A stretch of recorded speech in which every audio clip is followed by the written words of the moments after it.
All right. Hello, welcome, comrades. Welcome to episode 3 of the Prolecast. I'd like to welcome comrade Stephen and comrade Wolf to the Prolecast. This week we're going to be talking about the USSR. Thanks for stopping out. I appreciate it. Yeah. Not a problem, man.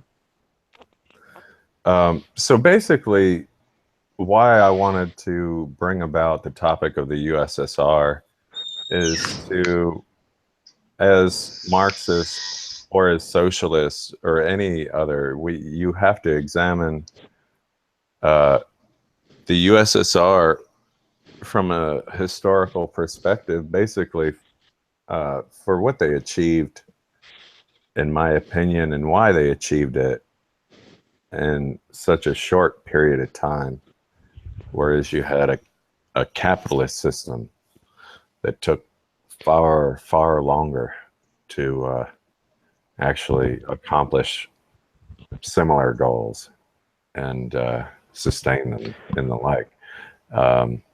So, Stephen and Wolf, welcome. If you'd like to, add anything on that introduction, I'd like to welcome you to do so. Definitely. Let's see. No, I think that pretty much covers it. That without getting too in depth into production numbers and whatnot, comparisons. I mean, that pretty much does it justice. Right. Well, yeah. Part of the thanks, Stephen, too. Part of the problem that I had, or part of the, one of the reasons that, inspired the topic for the show is there's not a lot of there's actually a lot of like new leftists, or I guess you can call them, that don't really get or really understand why a Marxist-Leninist studies the USSR so much. And I think it's something that needs to be somewhat explained, even though it has been probably before, just for the simple fact that oftentimes things are forgotten in the midst of liberalism and people rambling off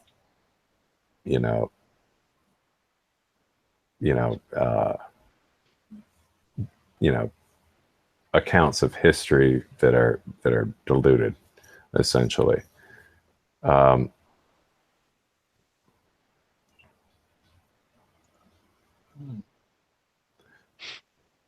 So why talk about the cult of personality is probably the first. I mean, definitely, they play the Robert Conquest card pretty hard with the new leftists. It's obviously not a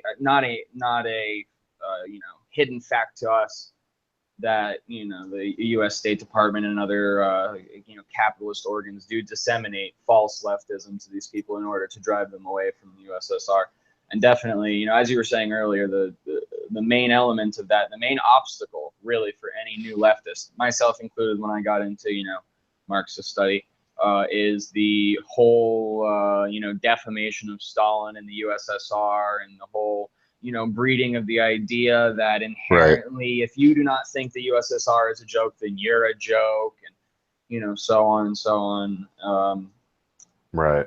The cult, and it definitely always centers around Stalin. Nobody ever says, "Oh, Brezhnev, that guy was a real cult of personality." Right. It's always centered around Stalin. That. No one ever says even, Trotsky. A lot of people, act like Stalin was so horrible, but you know what? Lenin and people like Trotsky and Brezhnev, as you mentioned, they were all quite vicious people in accomplishing their goals and protecting the working class. And that's precisely what we needed. And that's precisely why they succeeded. Okay. And that's precisely why they sustained what they did. And you could argue in hindsight that Stalin, didn't do enough actually, which is somewhat laughable when you think about all the infantile leftists that act like Stalin was such a demonic dictator. Really, he was assassinated. He was murdered. Yeah. Stalin was murdered. I mean, he didn't. That's exactly how he went. And the only people that I trust in hindsight, in that form of history, is Molotov. I don't. Yeah. I don't even trust Brezhnev, dude. I don't, man, because a lot of people think that he was. Yeah, I mean and it was so yeah, obviously he didn't get rid of Khrushchev, who obviously was part of all that. Yeah, immediately, by the way. As soon as he got into office, de-Stalinization, Well, dude, kind of actually, and you know what, you as we're talking about that and Stalin's death, you remind me of a post in my group actually where guy was telling us how there were oh god, I'm trying to think of the name of it. It was a God, I can't think of the name of it right now.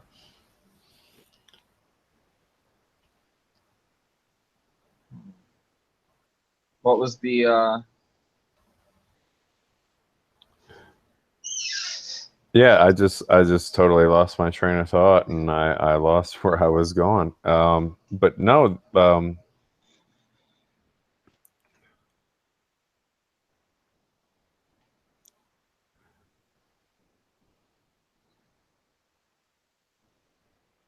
Wolfgang, Yeah. help me out. Oh yeah. No, I was just reading up some information here because the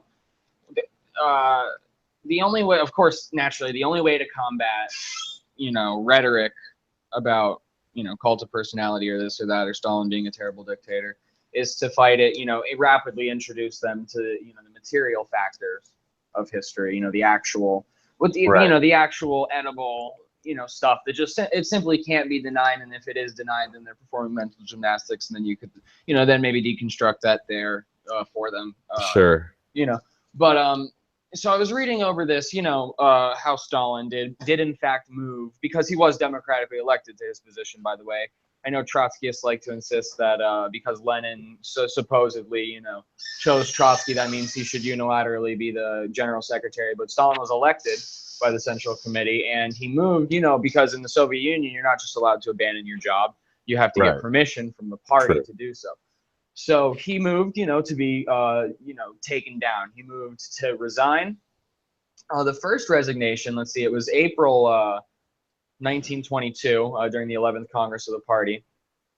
And let's see, he moved to be taken down. This was rejected.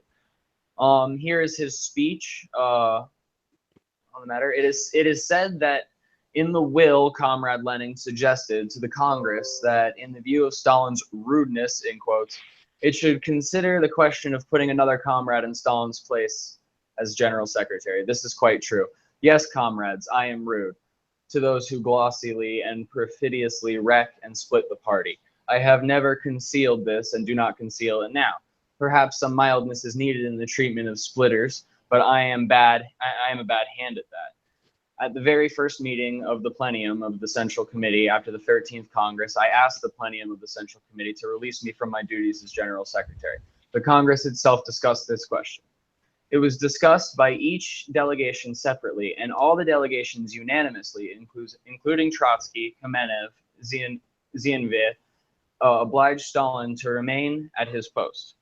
What could I do? Desert my post? This is not my nature. I have never deserted any post, and I have no right to do so, for that would be desertion. As I have already said before, I am not a free agent, and when the party imposes an obligation upon me, I must obey. A year later, again, I put in a request to the plenum to release me, but I was again obliged to remain at my post. What else could I do? He made several attempts further and further, and they keep denying him to remove him from his post. So, not that of course maybe one could then go around and argue, oh, so superfluously trying to abandon this post. Okay, whatever. Right. Clearly not a dictator though. Maybe overwhelmed by the tremendous power of the working class of Russia and the socialist republics, and all this responsibility, but definitely not a dictator. Clearly, well, clearly, it's blatantly clear. He tried to step down several times, and I apologize about my previous stutter. I lost connection and on my PC, and it kind of was fluttering for some reason, but I'm good on that now. But no, you bring up an interesting point, and we're accustomed to hear, see, and read a lot of criticism and lies about what happened in the USSR, and we all read that in the Soviet Union that there was no freedom of worship, there was no progress, the people were dying of hunger, were living in fear, it was a dictatorship, that Joseph Stalin was a dictator. They were only lies and more lies about the realities that existed in the USSR. The achievements of the Soviet Union show you a reality that the bourgeois media conceal. The greatest success of socialism, but not only of humanity, the Soviet Union was the first country in world history to have completely eliminated hunger, an achievement that countries as developed as the United States have never reached. I mean, and this shows not by a long shot, yeah, the efficiency that the socialist system reached at the time. In addition to eradicating hunger, the Soviet Union had been at the forefront of global campaign for the eradication of smallpox and the establishment of networks of water, electricity, heating, and transport, essentially free. Yeah, not a lot of people realize, what the infrastructure that not only did they build for themselves, but in Africa and Asia to a lesser extent. Right. But so many basically, like up until 1991, like 40 to 50% of the globe was basically those people were protected. Right. To a pretty serious extent, and now of course we see this is not so much the case anymore. Yeah, really, the only people still having Africa's back is North Korea, and that's about it. And of course we won't hear about that either, but that's a different discussion. Oh man, that's crazy, right? But yeah, I mean, the Soviet Union was the first country to have an entirely literate population. Yeah. The Soviet education system guaranteed public education, universal, free, and compulsory collectivism. The system allowed to create a society of educated people, educated in the arts and sciences, aware of their importance as members of society of independence. It is interesting to note that within the population, which had increased by 15%, the number of technicians has been multiplied by 55%, essentially. The interest in music was widespread, as was almost the entire population can play an instrument.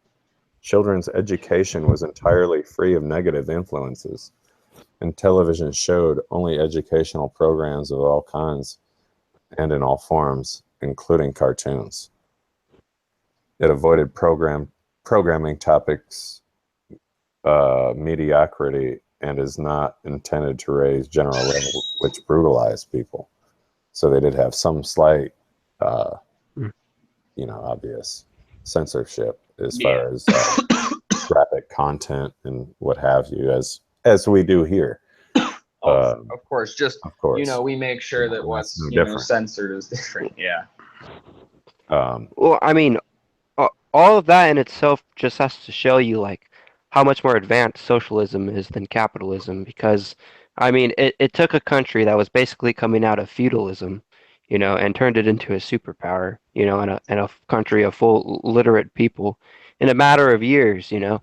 And Right. it took, I don't even, not even sure how long it's took capitalism. I mean, you know, They haven't gotten there yet. That's the answer to that. yeah, yeah, Yeah, it exactly. just can't get there. And it's just every 7 to It 10 won't get there. No, fails. by its Yeah, very nature, The working it can class. never yeah, happen. There exactly. needs to be Yeah, it won't illiterate happen.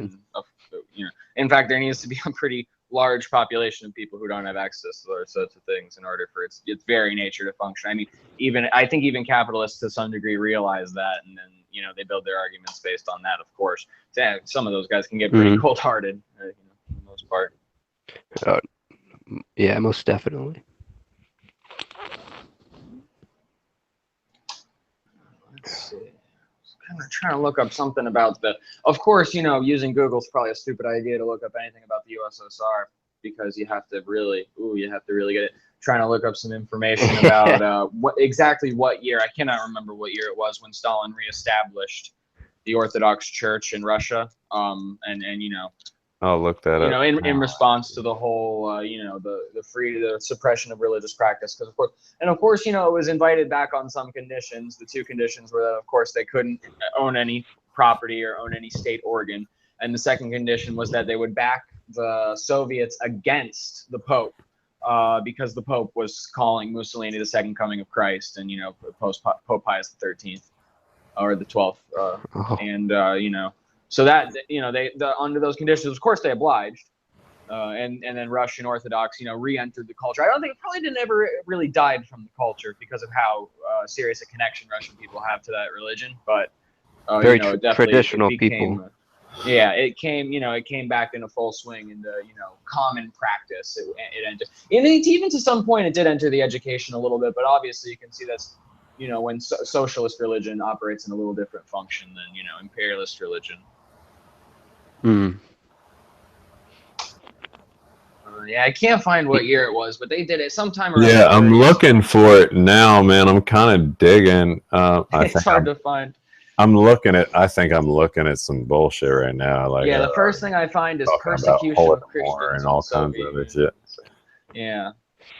So Wolfgang, so you'd pretty much say that the religion, you know, it pretty much adapted to the socialist space, you know, per se. I mean, You yeah, know, well, yeah, because if you're it gonna, was set to serve socialism, not capitalism / imperialism anymore. well, yeah, I mean, I guess it bears mentioning, since religion, or at least Russian Orthodox, practiced, you know, in the common, you know, it basically asserted through normal social interactions and through, you know, to some degree, as I said, the education. You know, it is pretty important to them. So I guess it does bear mentioning that, yes, if you really analyze the situation of religion, you know, especially, you know, religious practice, you see that there is actually quite clearly a difference between religious dogma and religious practice. They're two completely separate material forces. They're two completely separate entities. Sure. Religious dogma definitely influences religious practice, but they are not the same thing. Religious practice is a social constraint. It's you know, it is a superstructure. If we're presuming we're all Marxists here, so I guess I can use the right terms. Right. It's a superstructure built on the base. Right. It's a social constraint. It's a social construct used to, you know, sustain and you know, help propagate the, you know, whatever the demands of production. Break that down for me personally, though. Yeah. So, thank you. So I appreciate that. Oh yeah, of course. So, you know, naturally, you know, you can see in the past, you can call in the past, of course, you know, Islam or Christianity, or, you know, even more recent times, Buddhism, definitely Hinduism in the past, where religions, as they're built, you know, as a practice, under the base of imperialism, the demands and the production of imperialism are inherently organically going to create, you know, social constraints that function to fill the demands of imperialism. So religions will inherently call for jihad, you know, or whatever the Christian equivalent is. Probably is the same word, honestly, considering they were both written in nearly the same language. But you know, so go on. I'm sorry, Wolf, but like, so what would you say, like, so let's like put ourselves like in 1917, like what would you say the biggest conflict between the ROC and the Bolsheviks in terms of the ROC is in the Republic of China? No, the Russian Orthodox Church. Oh, okay. Oh, okay. Gotcha. Yeah. Yeah, no problem, man. I'm sorry. I should. No, that's fine. I'm sorry. I fucking that was funny though. But no, like the sort of there was sort of a struggle because you had, you know, you had the working class, you had you had the unions, the working class countryside as well, but you know the unions were, you know, somewhat separated from that. Oh yeah. So yeah, it definitely bears mentioning that while, you know, Russian Orthodox, the religion was heavily ingrained in the people at the time, a lot of the people were not necessarily sympathetic to the actual members of the church or their property or their state organ. You know, as you said, as it was mentioned earlier, Russia was feudalistic. It was not really capitalistic at all. They had free market mercantilism for, you know, the peasant class, as most feudalistic societies did, but it was pretty backwards, and it fucking looked like the 1400s. As a result, the Russian Orthodox Church did not play a role that a 20th century or late 19th century church played in the rest of Europe. They played a role that much more mimicked a 14th century church. In that I mean that the priests were essentially the goons of the state. The priests were the hand of God that enforced the wrath of God, that caused the people to fear the holy right, the whole, you know, the divine right of the Romanovs to, you know, dominion over the Russian people. And as a result, the priests, they were goons. The church was basically the goon squad as it was back then. As I think it was Engels who said, the people do not fear God; they fear the priests and the priest's rod. They function they function a very similar role to that. So definitely the main conflict between, you know, the Russian Orthodox Church and the Bolshevik movement at the time was their mere, you know, their mere existence. The basic fact that every member of it, every you know, priest, every you know, lower guy, every friar was basically directly involved in the subjugation of the working class and the propagation of the idea, or at least the social constraint of divine right to rule for the, you know, the czars. Right. Like, what were some of the more of your personal favorite things that Lenin or Stalin actually accomplished that isn't actually maybe talked about in an everyday sort of space? Let's see. Well, I mean, because I guess the best, you know, and it's actually the most stigmatized too. I mean, obviously the best thing is the collectivization. Yeah, we had to get rid of the kulaks. Yeah, you know, the purge, the collectivization. I mean, yeah, you can't have the kulaks or any. You can't have the kulaks. I mean, if you just look at it, that is really what kickstarted the whole thing. You know, and then people, of course, will bring up like perestroika. Or so that is, you know, I got an actual. You know, I want to go a bit deeper. Going about talking as we're talking about the Ukraine, and I mean, I did a little reading on on the Ukraine as far as Civil War history goes, and to my knowledge, in 1917, you know, there was the October Revolution. It wasn't until 1922 till the Ukraine became a part of the USSR. Yeah. And they were given, the Ukraine was actually, at least to what I know, to some source that I've read, and I mean this, like, I don't claim to be an expert, but you know, it stated that they were granted by Lenin special sort of like a leniency. The Ukraine was due to the past conflicts, certain things. I mean, I don't know if you know anything about that, Wolf. Yeah, the free territory. Yeah, and I mean, like, because there had been, you know, obviously somewhat of a bloody past till even 1922 in the Civil War, and you know, I had questions about that, and I wasn't sure maybe if you had maybe an answer, you know. Well, yeah, there's definitely, you know, anarchism in the Ukraine. It's like it does go deep in their culture, you know, at least. And by the way, Ukrainian culture is not, it's pretty new. It's not something that, you know, has existed for a long time. Right. Ukraine was a territory, like you said, that was given to them. It's not, you know, expressly its own actual historical place, but Sure. definitely notably, I believe our was Dramanov. Let me look it up. I think it was Mikhailo Dramanov. Is like their national hero, along with, of course, Stepan Bandera, because they have the Nazi collaboration. But the Ukraine was given, they were a free territory. You know, they were given their own special, you know, abilities to operate as a not fully, you know, socialist republic, and still join the USSR in the 1922 pact. Of course, you know, extra leniency even was further added with the NEP, of course, you know, the new economic policy. Which Yeah, just, that's what I was wondering, is about the extra leniency with the NEP.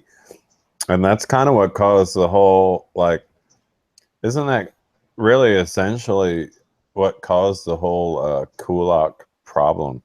it is, exactly, yeah. I mean, The so kulaks like, were able to get wealthy enough to start, you know, making deals with the right. West And and so, hiring serfs and this and that. and so that's what really ultimately kind of bothers me about, like, fucking, like, all these leftists talking about how, like, Stalin's so bad for all the kulaks. Well, you know what? Comrade Lenin helped make the kulaks so powerful. Really, if we're going to be honest. Yeah, it's If we're exactly going to how it be, happened. if we're going to be, somewhat if we're going to be criticizing anyone, we should be criticizing Lenin for allowing the kulaks to just amass what they did and do what they did. Right. I mean, yeah, you know, well, let's put it this way. It's you know, the NEP, it was definitely I mean, I hate necessary to for their criticize economy. Of Stalin course, nobody wants to criticize, or you know, Lenin even. Lenin or Stalin, but you know, at the time, it definitely helped the economy grow a little bit. But you know, because after, you know, the war and everything, or the revolution, rather. But thank goodness, once again, you know, let's just say thank goodness Stalin was there to, you know, erase that unfortunate, you know, mistake. But it does just go to show that you can't, you know, this whole idea that you can just start the revolution and go like, all right, everybody do what you want, is, you know, so great. It's definitely not, because it does cause problems like that where you end up having to purge a large, you know, not a large portion of the population, but a large group of people, for sure. Right. So it's like, so when people ask me, like, you know, why the USSR is important, I'm like, 1917 to 1953. Yeah. And it's literally, it's not even fucking 40 years. And they did what they did. The people put a man in space. The people did that.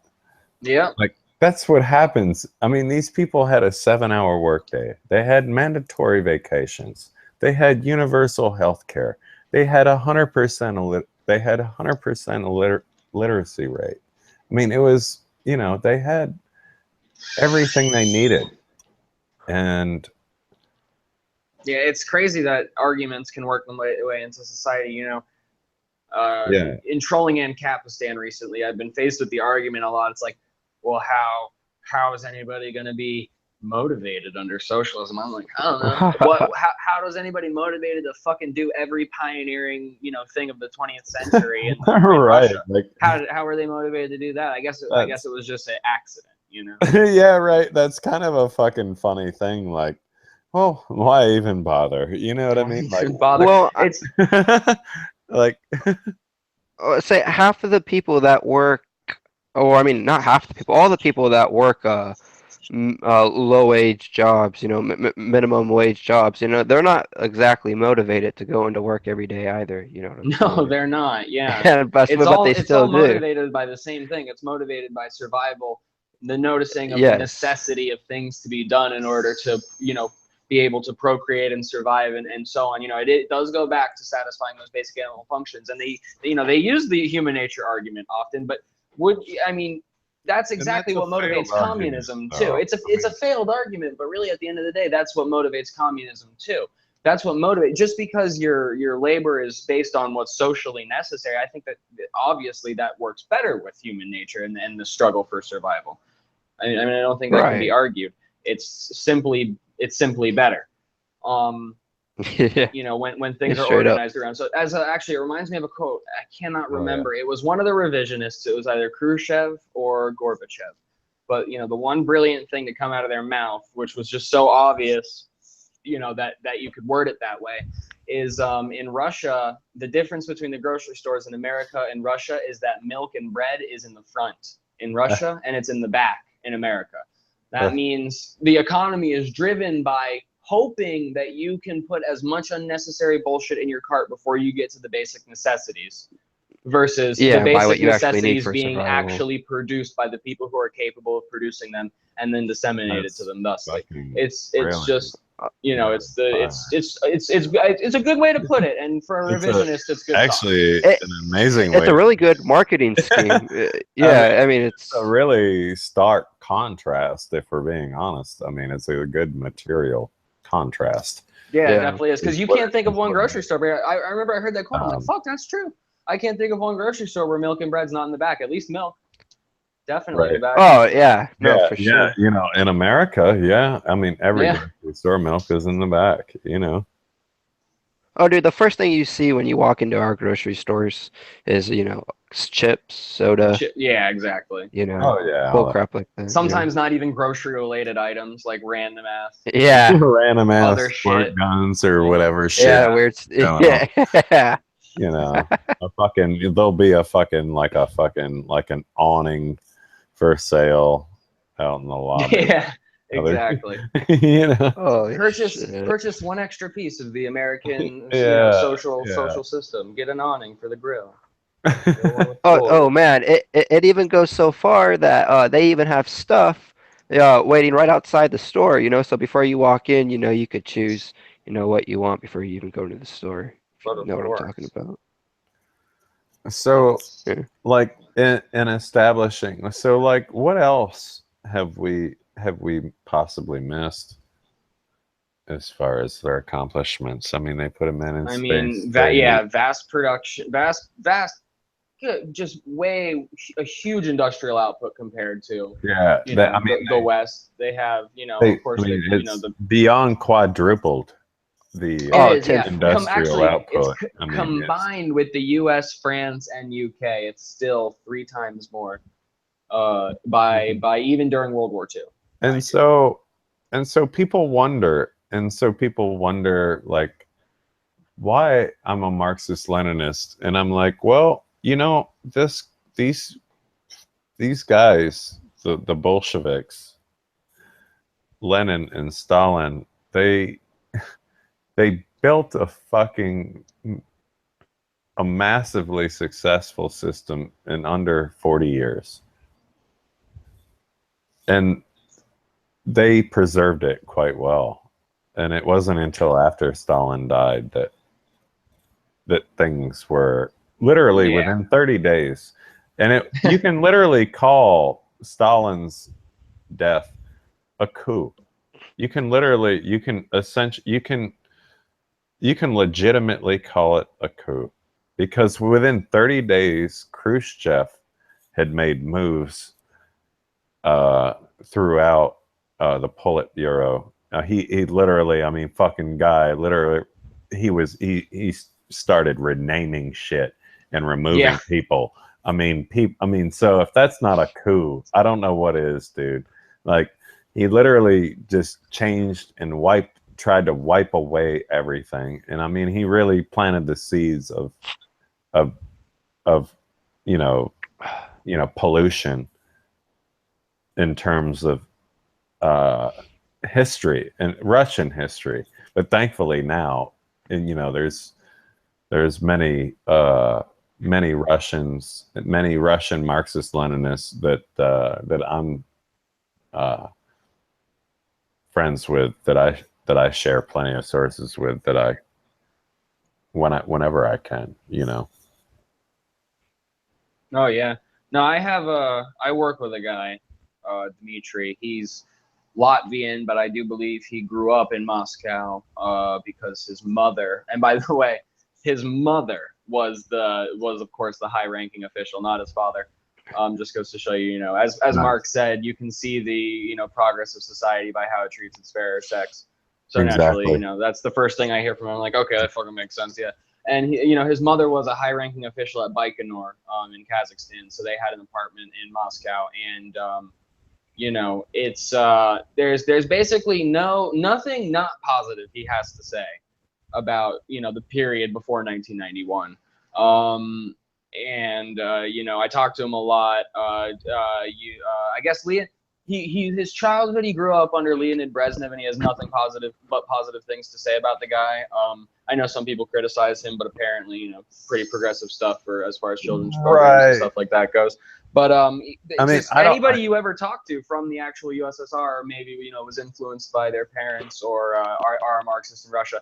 They not only have very positive things to say about Marxism in the USSR, but they seem to think that that Russian culture, or, you know, that Slavic culture in general, is it is materialism in nature. It is like it has been shaped to be directly compatible with it, and they think that, you know, like true nationalism for a Russian, true like patriotism for a Russian is, you know, Marxism-Leninism, not by name but by action, you know.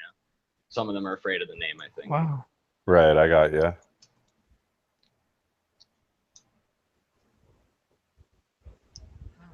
Yeah, and here I'm just looking at fucking propaganda, of course, about collectivization.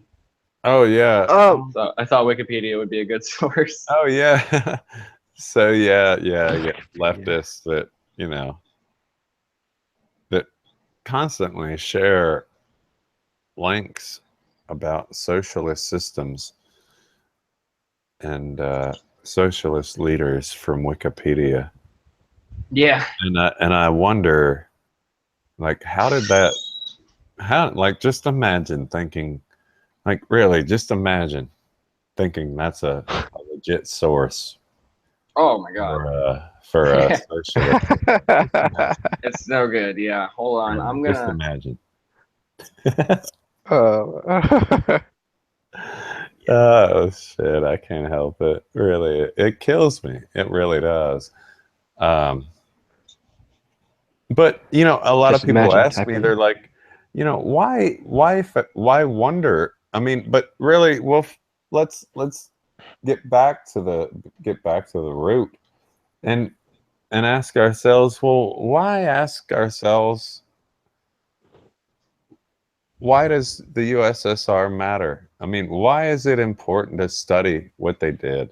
Why is it important to study what Lenin taught us? Why is it important to study what Stalin taught us?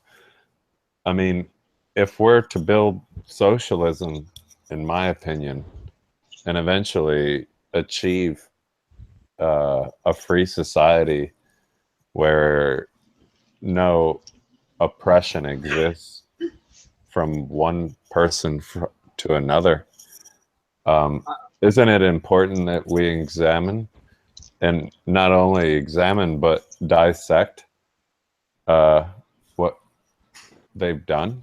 I mean, am I alone in thinking that? Here, I'll tell you what, it's vitally important. I think it's probably the most important thing that you can do in our historical, as people right now, living right now. It's probably the most important thing you can do for two specific reasons. One, it shows without a doubt, as you know, when you see the comparisons, it shows without a doubt that everything that has existed prior to that was the ruling class throwing dust in our eyes. That every single inch of, you know, knowledge that we had, every single inch of what we perceived as common sense, was complete and utter bullshit. The systems that we were fed were ideology and nothing more, and that reality is there, and that when you obey reality, when you figure out reality, like in the principles of Marxism, when you use those to communicate with reality and get answers back, that you will achieve what petty ideology could not do. under any circumstance, much faster than even its incremental growth shows. And that because that fact has been proven, that you have to, as a person, to even realize not only self-actualization but collective actualization, you have to fight for that without quarter. Now that goes to the next thing, of course, because the legitimacy of the next thing is built on that material fact. Sure. That historical context. So what we have, the next reason why it's so important is because it shows you how to get that. It shows you explicitly how that can be gotten, and it is reverse compatible to any situation, because the very nature of what it was built on is it's universal. It adapts to any situation, because the fundamental step towards building a dialectic in a Marxist-Leninist fashion is to find the material conditions in the historical context. Because as I like to say, you just fucking nailed exactly what I was thinking, dude. You just hammered it, dude, with a fucking Soviet hammer. As I like to say, and I don't like to exactly. You just fucking nailed it, dude. You just did, dude. Well, that's good then. Yeah. Awesome, as I say, and I don't like to quote myself explicitly. I'm sure someone said something similar before. That reality, it's always, and this is why I have a profile picture of Stalin. I'll never fucking stop defending Stalin. I'll never, I'm not, no cult of personality involved. Just, this is fucking why. Because reality, it's constant. Once you realize Marxism, Leninism, you realize reality is constantly screaming in your ears, and Stalin taught you how to listen. And that's vitally important. That's why the USSR and the accomplishments of Stalin and so on are so important. And also, because it's just that simple, You're right. And it also, for me, it's like, to me, he was a prime target because, you know what? The bourgeoisie and Porky fucking hated him because, you know what? He was the only really poor person to rise from nothing to something. That's why, and that scares them because, it scared him. It scared him because how could a fucking just a peasant, the son of a freed serf, grow to become the leader of a nuclear superpower, the leader of a red tidal wave that fucking smashed the fucking Nazis? That's exactly what he did. It's exactly what he did. And it was his economic 5-year plans that nobody else, has been able to even replicate since. Like, this guy did things that nobody can think of. And people have the audacity to call Stalin stupid. Like, are you out of your fucking mind? Like the guy, not only did insane economic revolutionary things, but he wrote Marxist theory. He evolved. I've had neo-leftists say, "Oh, his ghostwriter must have wrote that because they were obviously internally blown away by what they had read, but they weren't mentally ready to, address that." Like, dude, have you read dialectical and historical materialism, man? They're all just massive. That one's actually, or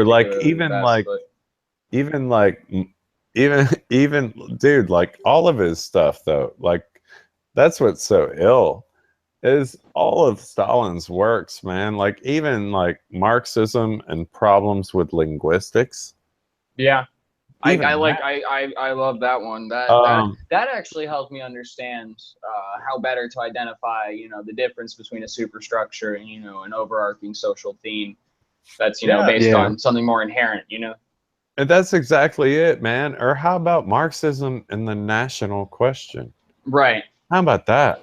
How about that? I haven't read that one yet. Oh, how about that fire? Oh, dude, That's it's good. lit. It's on fire. It's great stuff, dude. And people don't, and it's like people just have this demonic view of the guy and they don't, fuck it, I'm not going to even bother reading it, because Stalin did it and he killed 50 billion people. Killed them. Yeah, exactly. You know what I mean? What the fuck, man? the guy really is. He's a hero, man. He's one of us. He's a working class hero. He's a working class Marxist that did what he could to revolutionize the working class, and he rose to become a fucking leader of the Soviet Union, and that's why the bourgeoisie hate him. That's why they hate him. That's why they hate him, man. It's why they hate him. You know, it reminds me of a Michael Parenti quote. I think you might know the one I'm thinking of. But where he goes on about, you know, how, and explicitly it goes with Stalin, and you know why, because he was working class, why that would be threatening to them, because very, very clearly, no, you do not side with the powerless in order to gain power. That's not something you actually do to achieve that goal. Stalin sided with the powerless. That indicated to them he did not want to take their deals. There are the world is ripe with deals to sell out your working class. You know, right? You know, if he wanted to, if they were trying to seize power, they would take the route of Henry Kissinger, or you know, Park, right. or you know, right. some of those politicians who sell out their working class. But he sided with the powerless. That's not, you know, that is what made him threatening. That is where they immediately saw, okay, this is bad. This guy, you know, is going to take down our whole thing, because they know it's fucking, you know, a joke. They know it's garbage. You know, just because we don't understand. Once again, another Michael Parenti quote. Just because we don't understand how it works doesn't mean they don't. Right. You know? No, but you make a good point, though. You definitely do. But it's like you get a lot of these so-called communists on the left. Yeah, right. You get a lot of these so-called communists that somehow they just don't get, like, you know, I don't really get what you see in the USSR. I mean, don't you get why they failed? And you know what I respond with to that is the USSR never failed. It was purely, it was sabotaged. It was overthrown, and it was purely overthrown. I mean, the people voted 77% to remain. Actually, I guess the ballot boxes were actually garbage. I thought it was like closer to. I thought it was like 79. It may be closer, yeah, maybe, but it was it was, I think, 77 or above to stay. Yeah, oh yeah, for sure. So I mean, yeah, I mean, I don't know the details of how that happened either, Wolf. I mean, I don't know what you. I don't have any information in front of me, but I'll tell you. Yeah, I'll tell you what I know. In 1991, you know, obviously they had the referendum. You know, do you believe the maintaining of the Soviet Union is paramount to the, you know, the Russian national goal, and this and that? You know, they voted 70, you know, whatever it was, a fucking lot, enough to get the vote, simply enough. And you know, and what basically happened is through Western collaboration, through collaboration with the families of, you know, people whose property had been seized. And Boris Yeltsin, you know, who was actually, I think, at the time, you know, he didn't become president until later, but he also reestablished private property rights for the bourgeois kulaks. He completely, yeah, he handed the property back over to them, the exact, you know, owners of the family, which just shows, you know, collaboration was obvious there. So they, you know, they have the Western collaboration, they throw the democratic votes in the garbage, and you know, they break up the union. The Clinton administration, the Bill Clinton administration, then makes moves to rig the 1996 presidential election. A Marxist-Leninist candidate was set to take the election in a landslide. He was supposed. Oh God, what is his name? Let me see. The 1996. Not. I'm trying to think. I don't know who you're thinking of. I know of the dude who's run. The guy who lost out to Yeltsin. what's his name? The social democrat guy or the communist guy? Gennady Zyuganov. Zyuganov. Well, that's the dude who's CP. He's like he's the communist. He's like the majority leader. I thought he just honestly, I heard he recently stepped down. If I'm not sure, I could be wrong. Yeah, I think he's been the leader of the Communist Party of Russia for a little and he's while. always ran against Putin. He's gotten close. He ran against Putin. Yeah, you know what's actually funny is I think Putin was spying on Yeltsin during the election, trying to help the communist Zyuganov get elected. But clearly, the Bill Clinton administration was stronger than the Russian intelligence at the time. So even Russian intelligence, that's kind of a fucking really interesting. That's pretty funny, right? Yeah, like Putin was involved in a rigging with Clinton, and now today, we have this whole thing with the Putin and the other Clinton and whatnot. That's kind of funny. Yeah, that's really funny. Really, it's pretty fucking it's pretty great actually. So, in like Wolf and Steven, like if we're looking back at the USSR, like what do we take from what they've done, and what do we move forward with? You know what I mean? Like, so, like, what do we take what they've done as an example moving forward? I mean, and build upon it. I mean, I think that's where I'm going. Definitely. That's where I think I'm at. I mean, I think like we establish what they've done and how they've done it, and build upon it. I mean, exactly, using that guideline to establish a revolutionary theory for the historical context and material conditions of the American working class. Yeah, I mean, plain and simple. Yeah, that's effectively where I'm at for sure. Because it's so often forgotten that it was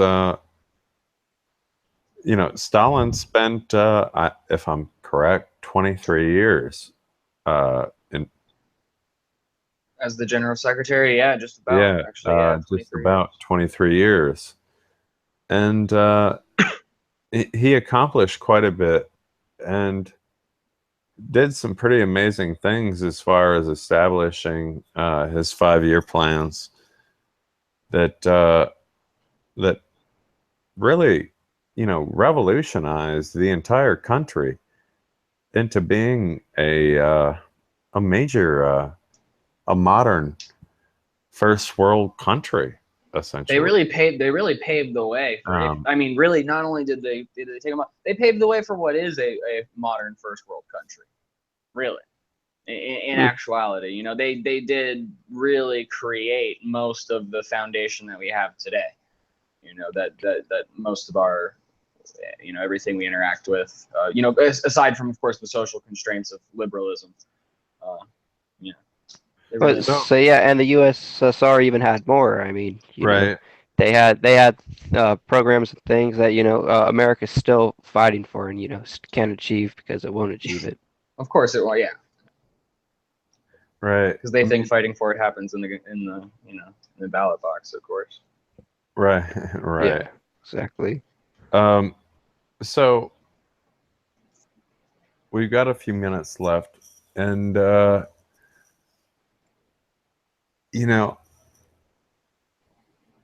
why? I mean, to me, the USSR is something that we look to as an example to strive for and look towards because of what they accomplished. It's really what it is it's proof. Especially in this time of doubt. It's material. It's material data, essentially, is what the USSR is, and I just I wanted to cover it and talk about it a little bit You know, we may revisit some different aspects of the USSR in the future in a different episode. But you know, I'm really glad that you guys stopped out and hung out with me for a little bit Absolutely. and talk about it. Wolf, Steven, you know, I love you guys, comrades. Any of you all out there that might want to hang out and step in on a Prolecast with us, you're more than welcome to do so. Um, but yeah, the USSR to me is extremely important. It's what it means when strict adherence to Marxist-Leninist dialectics is adhered to, and the people are protected. The working class is protected, and there's nothing that and there was nothing that could let that go. Um, it was a system for the people, and they built it, and they won it themselves, and they won it through Civil War, they won it through World War, they won it through Cold War, and it's something that again that we look to, and I'm glad everybody came out to hang out and talk about it for sure. I guess if we're wrapping up, I got one more thing I think I want to point out, especially sure. You know, especially since we brought up a lot the theme, you know, ultra lefts, disparaging remarks and whatnot. You know, one thing, especially talking about, you know, the USSR being proof, I think a lot of this time, you know, there are people, you know, yes, they're victims to the propaganda, but that it's really too simple. If you look at it a little bit closer, I think the reason why a lot of these ultra leftists are buying into the propaganda, what's the motivating factor for buying into the propaganda, is I think it's the fact that it's actually kind of intimidating to not. In that I mean that, you know, it's already very intimidating to promote leftist economics. A lot of very, you know, weak-stomached, weak-willed people are getting into the field of backing leftist economics because of the recent election. As a result, you know, they're maybe not going to have the stomach to learn how to, you know, argue all of the points of communism in every context. So what they'll do, you know, is go, okay, so communism is good like this, but only the portion that I read, because I can understand that, and I don't have to defend it as long as I just back the already socially accepted, you know, defamation of, you know, how communism has been practiced, and then just come up with a way to call that not communism, you know. And I think, you know, that's natural, you know, to be intimidated by that. It's very intimidating to you know, learn all that information and then be able to spout it at a moment's notice. It's not something everybody can do. But I think what, you know, needs to be stressed, the two things, you know, when we're talking to these people, you know, if they're not just being combative. What do we think about, like, people that, like, actually, like, leftists that might actually hate on the USSR? Like, I mean, they do it. You know what? It's like, they do it, but it's like, what I think is, you know, wonder, like, how that, like how do you do that? Like, like a I mean, moral person. It's because it's easier for them. It's scary to learn how to back the USSR. You know, like, is it really that scary to shake off the shackles of their liberalism? Well, that's the thing. Not everybody is going to be, and I don't say this as like an ableist remark or a disparaging remark towards the different, you know, people who have serve different functions and whatnot. But not everybody is going to be able to be a super competent leftist philosopher or economist. But that's just the simple fact. We don't really need that, though, do we? I think we have enough competent leftist philosophers. What we need is a lot more people, you know, leftist workers. What we need is a lot more just fucking workers who, you know, can get together and do the business. And I think, you know, two things definitely need to be stressed when, you know, talking to ultras who are scared of the USSR is, one, that, you know, there's a lot of information, and, you know, you have to berate them with that information. You have to be aggressive when you do it, because it has to stick with them, so it inspires reflection later. You can't just be nice with them. But you also, you know, have to stress that, you know, not that it's perfectly okay to say that, you know, we're fighting together because we're working class. You know, it's perfectly okay to say that, and they don't have to be the world's best, you know, leftist philosopher and have all the points down, as long as they know that they don't own property. The working class, and as a result, they need to do have something that. about it. Exactly. I mean, that's kind of what I was talking about with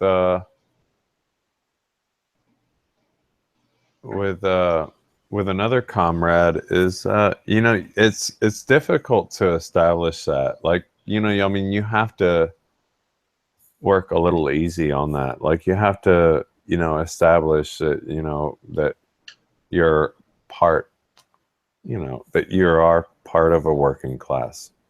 And it's somewhat, in certain cases, it's difficult to help people get that identity, I guess you can say, or identify with that sort, and identify with a being within a working class, and the need to actually organize in order to help establish a union or a working class